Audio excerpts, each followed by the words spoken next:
नमस्ते दोस्तों आज हम यहाँ पर साइंस का एक बहुत ही इम्पोर्टेंट और बहुत ही इंटरेस्टिंग टॉपिक डिस्कस करेंगे।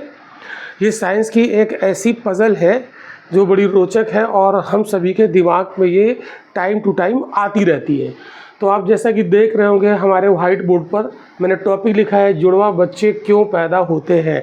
मतलब सामान्य तौर पर हम देखें कि मनुष्यों में एक ही बच्चा पैदा होता है, लेकिन कभी कभी दो बच्चे पैदा हो जाते हैं। तो जो दो बच्चे पैदा होते हैं एक साथ उनको कहते हैं जुड़वा बच्चे यानी ट्विंस। लेकिन कभी कभी अपवाद देखने को मिलता है कि न्यूज़पेपर में आप कभी कभी आते होंगे, पढ़ते होंगे, न्यूज़ में सुनते होंगे कि एक महिला ने 5 बच्चों को जन्म दिया या 6 बच्चों को जन्म दिया। तो वो कुछ विशेष केस होते हैं। 2 बच्चे ज़्यादातर सर्वाइव कर पाएंगे माँ के गर्भ में, क्योंकि वहाँ पर लिमिटेड स्पेस होता है। अगर ज़्यादा बच्चे वहाँ पर होते हैं तो वो सर्वाइव नहीं कर पाएंगे और वो जन्म के बाद मर जाते हैं या जन्म से पहले ही मर जाते हैं। तो दोस्तों आज का टॉपिक हमारा है जुड़वा बच्चों पर। दोस्तों ये टॉपिक शुरू करने से पहले हम आपको बता देते हैं कि इसके पहले हमने जिस टॉपिक पर डिस्कशन किया था वो टॉपिक था कि गर्भ में पल रहा बच्चा मेल होगा या फीमेल। उसको हमने बहुत ही साइंटिफिक तरीके से समझाया है। तो जिन दर्शकों ने वो वीडियो ना देखा हो तो उस वीडियो का लिंक इस वीडियो के डिस्क्रिप्शन में दे दिया जाएगा, उसको ज़रूर देख लें। तो दोस्तों यहाँ पर हम शुरू करते हैं आज का टॉपिक, जुड़वा बच्चे क्यों पैदा होते हैं। तो यहाँ पर एक हम चित्र बनाना चाहते हैं, उस चित्र के माध्यम से यहाँ पर आपको दिखाते हैं। तो जैसे ये माँ का यूट्रस है, ठीक है, ये मतलब मादा जननांग है, ठीक है। ये यहाँ पर इस तरीके से इसको हम रफली इस तरीके से बना के आपको बताना चाह रहे हैं, ठीक है। तो ये यहाँ पर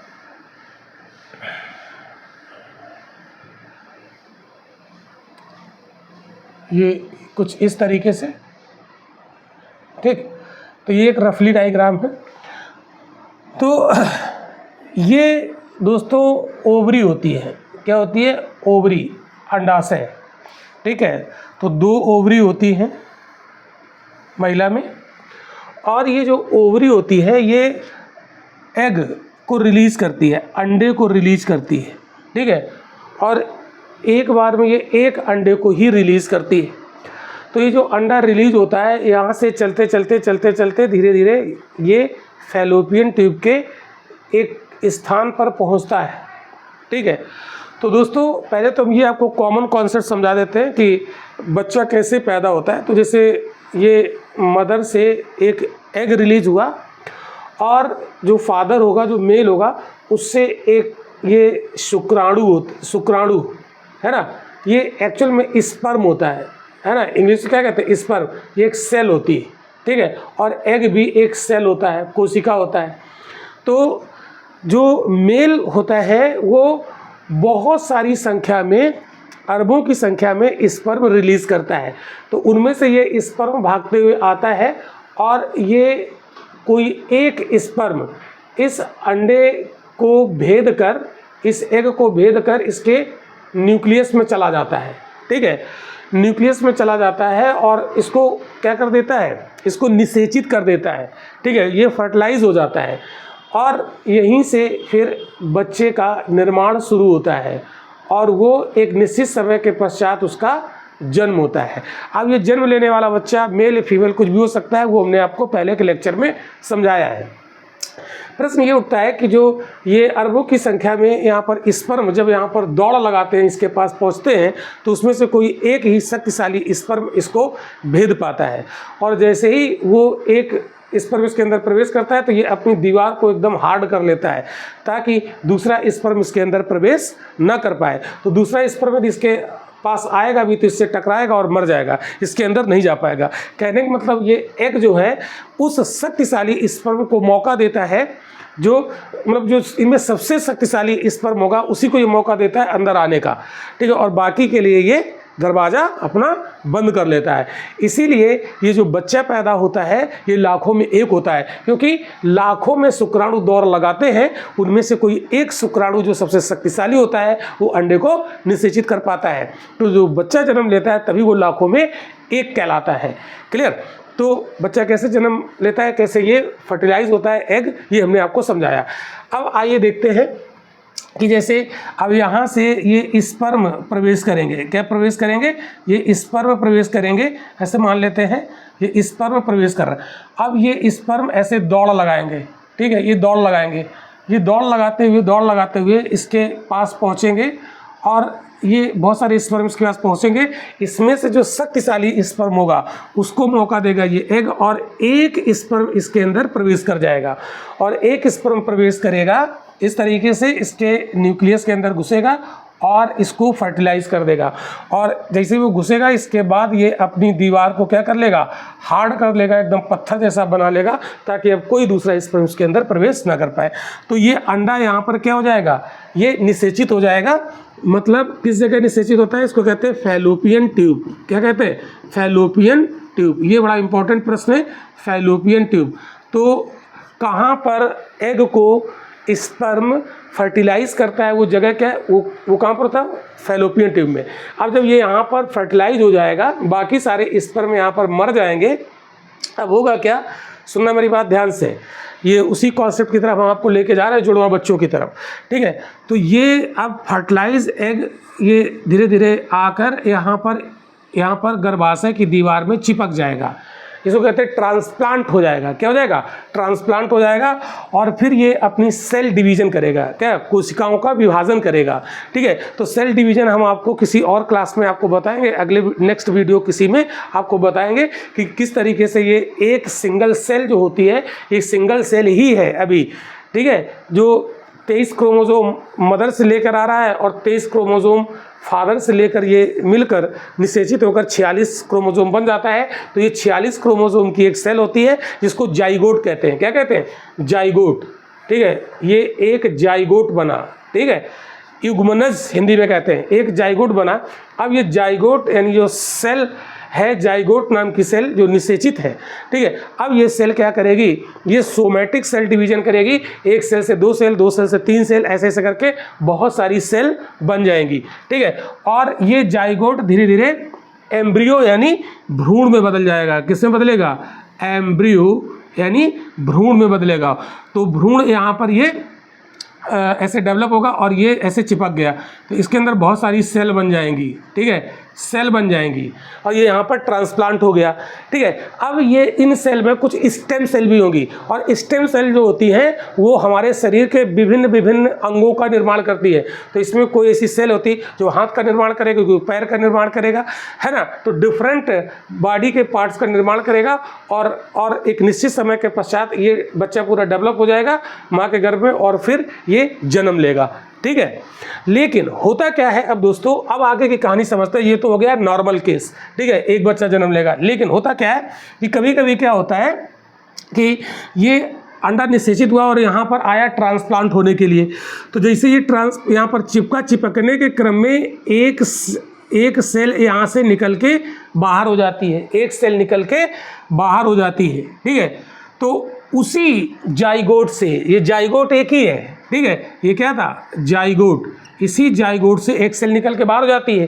जब ये यहाँ पर ट्रांसप्लांट हुआ था, मतलब इसमें चिपका था, तो एक निकल के बाहर हो गई, और ये बाहर होकर जाएगी, ये गर्भाशय की दूसरे साइड जाकर यहाँ पर चिपक जाएगी, ठीक है, मतलब ट्रांसप्लांट हो जाएगी, और ये अपना डिवीज़न करने लगेगी। क्या करने लगेगी, डिवीज़न करने लगेगी, और डिवीज़न करते ऐसे ऐसे करके ये एक दूसरा एम्ब्रियो बना लेगी, दूसरा भ्रूण बना लेगी, ठीक है। अब दोस्तों ये बताओ कि ये जो सेल निकली है ये इसी जाइगोट से ही निकल के, मतलब इसका दूसरा पार्ट, कुछ पार्ट निकल के यहाँ के चिपक गया।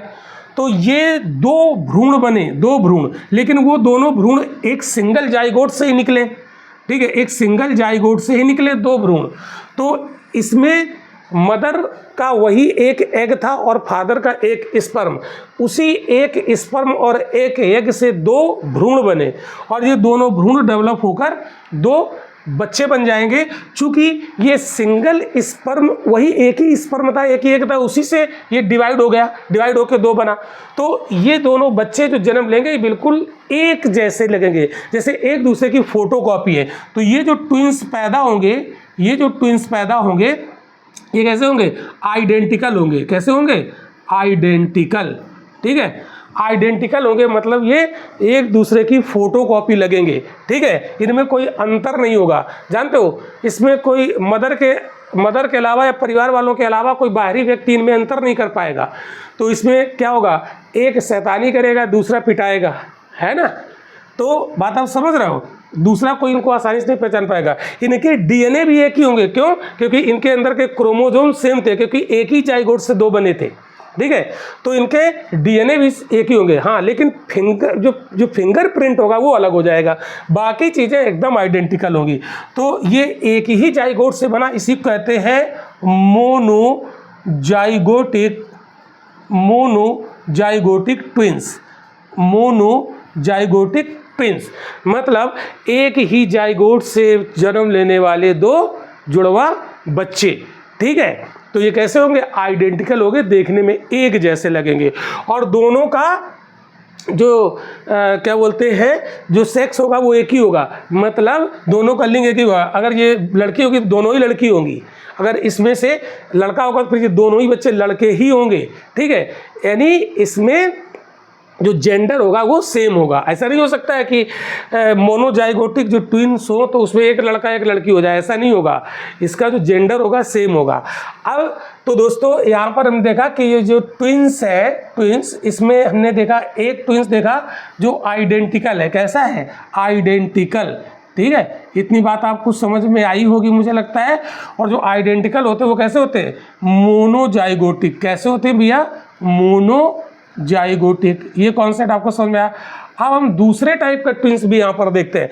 दूसरे टाइप का ट्विंस यहाँ पर समझते हैं। होता क्या है कि कभी कभी क्या होता है कि जो मदर होती है, मतलब जो फीमेल होती है, वो एक की जगह पर दो एग रिलीज कर देती है। मतलब उसके ओवरी से एक नहीं, दो अंडे रिलीज हो जाते हैं। कितने रिलीज हो जाते हैं?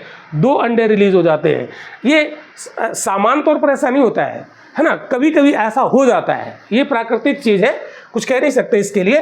तो अब यहाँ पर क्या हुआ कि यहाँ से जो स्पर्म दौड़ लगा रहे हैं, ये स्पर्म दौड़ते हुए आएंगे, बहुत सारे लाखों करोड़ों की संख्या में आएंगे, और इसमें से कोई दो शक्तिशाली स्पर्म इन एग को क्या कर देंगे? निषेचित कर देंगे, मतलब इसके अंदर प्रवेश कर जाएंगे। मतलब ये एग है एक और ये एग है दो, दूसरा, और ये एक स्पर्म आया, इसके अंदर घुसा, इसकी दीवार को क्रॉस करके और इससे न्यूक्लियस में प्रवेश कर गया। और जैसे ही प्रवेश कर गया तो इस एग ने अपनी दीवार को हार्ड कर लिया, ये निषेचित हो गया। अब कोई दूसरा स्पर्म अगर इसमें आएगा तो ये अंदर नहीं घुस पाएगा, यहीं मर जाएगा। ठीक है, वैसे ये करेगा, एक कोई शक्तिशाली स्पर्म इसके अंदर प्रवेश करेगा और इसको निषेचित कर देगा। तो यहाँ पर जानते हो कितने जाइगोट बने? ये निषेचित अंडा होता है, इसी को कहते हैं जाइगोट। क्या कहते हैं? जाइगोट। तो यहाँ पर कितने जाइगोट बन गए? दो। अब ये दो जाइगोट जब बने तो ये खिसकते हुए आएंगे और यहाँ पर ट्रांसप्लांट हो जाएंगे, यहाँ पर ट्रांसप्लांट हो जाएंगे भैया। ठीक है, तो दो जाइगोट बने, कितने बने? दो जाइगोट। ठीक है, और ये दो जाइगोट जब बने, क्योंकि अलग अलग अंडा था और अलग अलग शुक्राणु यानी स्पर्म था, तो इसका मतलब है यहाँ भी दो बच्चे बनेंगे। तो ये जाइगोट कुछ दिन बाद क्या बन जाएगा? एम्ब्रियो में बदल जाएगा, यानी भ्रूण में बदल जाएगा। ठीक है, ये किस में बदल जाएगा? भ्रूण। तो दो भ्रूण बने अलग अलग जाइगोट से। ठीक है, और यहाँ पर दो बच्चे बनेंगे, और दो बच्चे जो बनेंगे वो अब एक जैसे नहीं होंगे, एक जैसे आइडेंटिकल नहीं होंगे भाई। क्यों? क्योंकि ये अलग अलग एग और अलग अलग स्पर्म के द्वारा ये फर्टिलाइज हुए हैं। तो हो सकता है इसमें दोनों लड़के जन्म ले, या हो सकता है दोनों लड़कियां जन्म ले, या हो सकता है एक लड़का एक लड़की जन्म ले। ये अब आइडेंटिकल नहीं होंगे। तो ये कैसे होंगे? ये अनआइडेंटिकल होंगे, ये एक जैसे नहीं होंगे। ये नॉर्मल जैसे आप देखते हैं कि एक लड़का एक लड़की में, दो भाई बहन में क्या अंतर होता है, वैसे ही अंतर यहाँ पर दिखेगा। तो ये दो जाइगोट से ट्विंस बने, इसको कहते हैं डाईजाइगोटिक